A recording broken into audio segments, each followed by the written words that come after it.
Ada berita seru nih. Peneliti berhasil merecreate synthetic life form, bakteri sintetik yang proteinnya cuma tersusun dari kombinasi 19 asam amino aja pakai bantuan AI. Jadi hampir semua makhluk hidup di bumi ini, entah itu bakteri, jamur, ikan, manusia, mantan kamu yang toksik itu, protein di tubuhnya, di selnya itu tersusun dari kombinasi 20 asam amino utama. Ada juga sih yang sampai 22.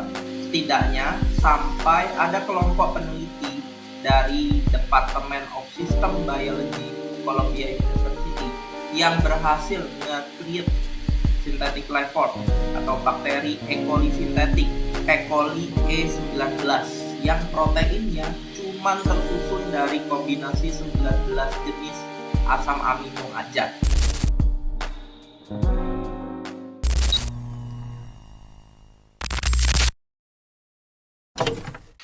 Selamat datang di Ngopi Sewae.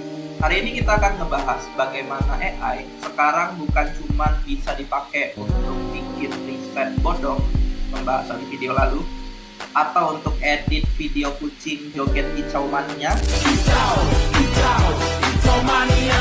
tapi AI juga bisa dipakai untuk next levelnya, yaitu untuk ngedit kehidupan.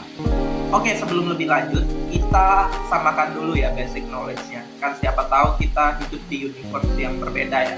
Jadi, tubuh makhluk hidup itu tersusun oleh protein-protein, entah itu otot, enzim, hormon, rambut, dan lain-lainnya.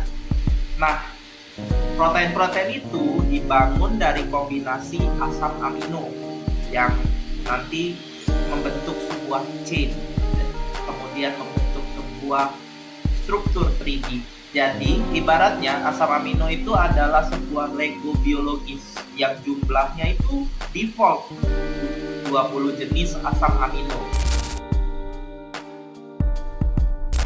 Itu udah paten, udah bawaan pabriknya, udah dari sang pencipta. Makanya selama ini sudah jadi pengetahuan umum lah kalau protein itu harus tersusun dari kombinasi 20 jenis asam amino default tadi. Sampai ada nih sekelompok peneliti iseng tadi yang mikir kalau kayaknya kalau dihilangin satu bisa nih. Nah, ya namanya manusia ya, makhluk paling penasaran di muka bumi. Adalah kelakuannya. Ini biar clear dulu ya, biar nggak salah paham nih ke depannya. Jadi penelitian ini tuh nggak nge-engineer E. coli biar 100% proteinnya tersusun hanya dari kombinasi 19 jenis asam amino aja.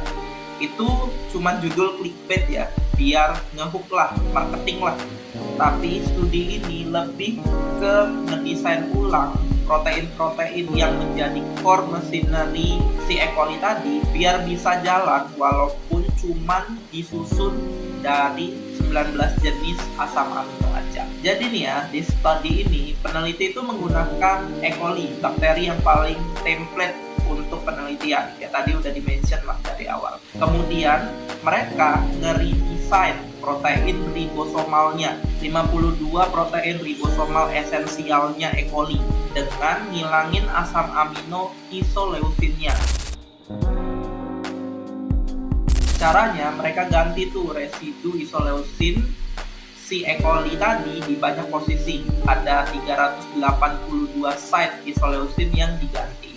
Digantinya nih sama asam amino lain, terutama valin dan leucin yang saudaraan sebetulnya. Tapi gak cuma kedua itu, mereka juga ngeganti pakai asam amino lainnya. Prinsipnya tuh mereka tuh ngesubstitusi isoleucin tadi dengan asam amino lain, tapi proteinnya harus tetap bisa berfungsi dan stabil. Kenapa mereka pilih ribosomal? Itu karena ribosomal protein itu super esensial dan sangat konservatif secara evolusioner. Dan ini merupakan pusat produksi protein.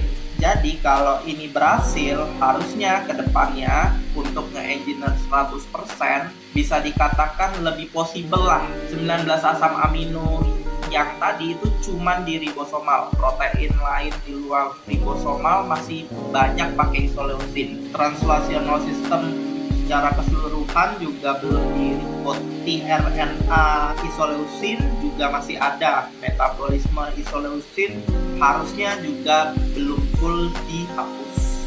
Untuk ngutak-ngatik protein ribosomal tersebut kan nggak mungkin manual ya. Mereka ini pakai AI. Wapres kita nih pasti suka nih yang kayak gini-gini, AI ya. Nanti di tahun ajaran baru kita mulai memasukkan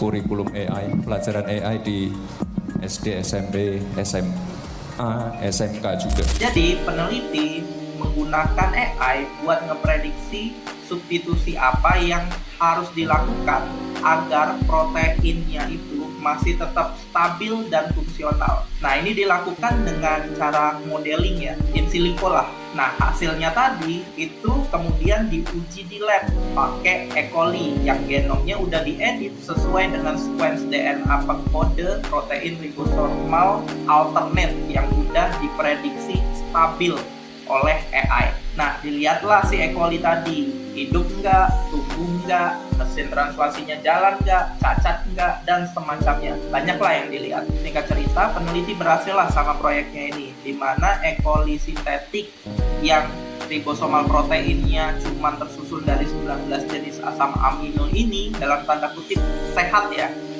ini 90% lebih performanya sama kayak wild type-nya, dan sampai generasi ke-450 nggak ada nih reverse mutasi isoleucin yang terjadi di selnya. Ini dikonfirmasi dengan whole genome sequencing. Dengan kata lain, ini bakteri stabil, mantap lah pokoknya. Nah, keberhasilan ini implikasinya gede banget dan menyentil sesuatu yang paling dasar. Apa sih sebenarnya syarat minimum untuk menyusun sebuah sel? Gils kan? Men-challenge boundary dari rekayasa kehidupan. Udah gila ini. Flying God beneran ini. Tapi ya, di Indo nggak banyak juga yang peduli soal yang filosofis kayak gini lah ya. Ya kan kalau di Indo riset itu kan yang paling dipeduliin itu aplikasinya apa, terapannya gimana. Ya gimana hibah-hibah penelitian terutama kalau dari pemerintah pasti highlightnya tuh aplikasi. Padahal kan nggak semua harus ada aplikasi langsung ya. Membuat fundamental knowledge baru itu juga oke loh. Tapi oke lah, biar afdol kita bahas aplikasi langsungnya apa. Keberhasilan peneliti ini menggunakan AI untuk merecreate protein ribosomal yang tetap stabil dan fungsional. Walaupun cuman tersusun dari 19 jenis asam amino, kurang satu nih dari defaultnya. Itu tuh kan sebuah task yang sulit ya. Jadi keberhasilan ini tentunya akan membuka masa depan sintetik biologi, biotek lah, khususnya untuk bikin obat baru, terapi baru, dan masih banyak lagi lah. Intinya tuh keberhasilan ini membuat AI bakal banyak banget dipakai untuk mengeliminasi siklus trial and error tak berujung, khususnya dalam upaya drug discovery. Karena udah terbukti nih bisa memprediksi struktur protein dengan akurasi yang sangat gila. Ini FYI aja ya, secara tradisional untuk bikin satu obat dari riset awal sampai bisa dikonsumsi oleh manusia itu bisa makan waktu 10-15 tahun karena proses trial and error-nya yang panjang dan melelahkan itu. Nah, dengan bantuan AI ini bisa mangkas waktu mungkin lebih dari setengahnya. Gila kan? Tapi ya dengan segala kemudahan AI ini, biosafety-nya ini juga harus diawasin dengan ketat. Kan nggak semua orang di muka bumi ini baik. Ada juga orang-orang yang kacau, orang-orang yang jahat. Teknologi ini di tangan orang-orang jahat itu bisa untuk nge-create bioweapon yang sangat sadis dan sangat mudah karena teknologinya ya sama. Saya tuh jadi ingat ada kata-kata dari film Spider-Man. With great power comes great responsibility. Remember, with great power comes great responsibility. Udahlah, makin ngaco nih pembahasannya, makin melebar kemana-mana. Setidaknya nih ya, rasa excited saya dengan keberhasilan riset ini udah saya sampaikan. Siapa tahu kan ada dari antara kalian yang terinspirasi. Jadi sekian Ngopi Sewai kali ini, saya Putra. Sampai jumpa.